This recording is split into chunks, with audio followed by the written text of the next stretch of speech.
Konbanwa, magandang gabi. Ako po si Geronimo Guerres, ito ang Kumawa Shiga at ngayon ang mga balita.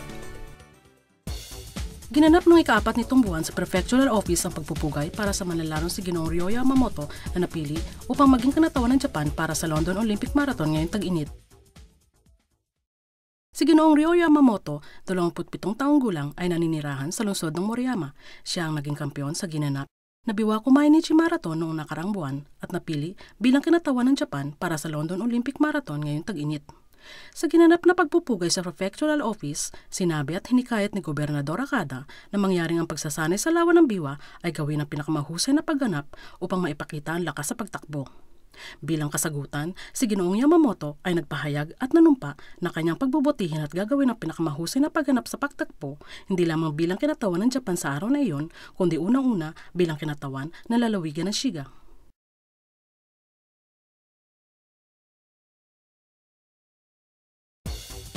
Ginanap ang lektura sa kaligtasan sa kalsada para sa mga dayuhan noong ika-7 ng buwang ito sa loob ng lalawigan ng Shiga. Ang ganitong pag-aaral ay ginagawa taon-taon para sa mga dayuhang sumasakay ng bisikleta upang maisaisip ang mga patakaran sa trapiko ng bansang Japan at sa kadahilanan din na madami sa mga dayuhan ang nadadamay sa mga aksidente na nangyayari sa kalsada. Sa araw na ito, 50 mga banyagang manggagawa mula sa Timog Silangang Asya ang lumahok sa pag-aaral. Sa silid-aralan, aktwal na naranasan ng mga kalahok ang kahalagahan ng kaligtasan sa trapiko at ang panganib na dulot ng paghawak o paggamit ng payong habang nagbibisikleta sa makipot na daan.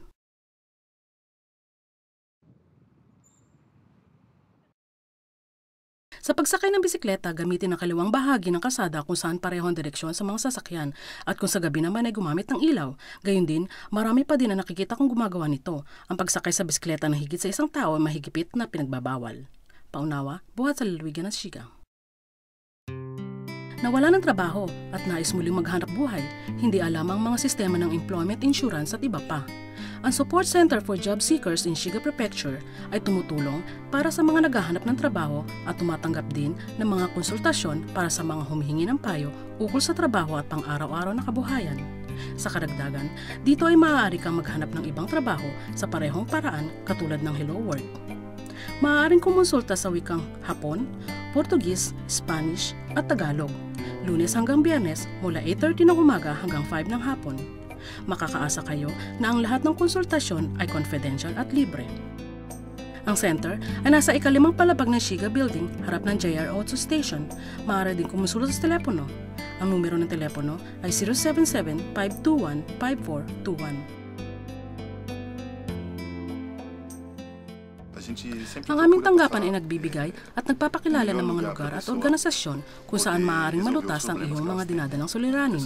Maliban sa pagbisita sa aming opisina, tumatanggap din kami ng konsultasyon sa telepono. Makakaasa kayo na ang anumang katanungan ay aming sasagutin sa pinakamahusay na paraan at abot ng aming nakakaya. Inaasahan namin ang inyong pagbisita.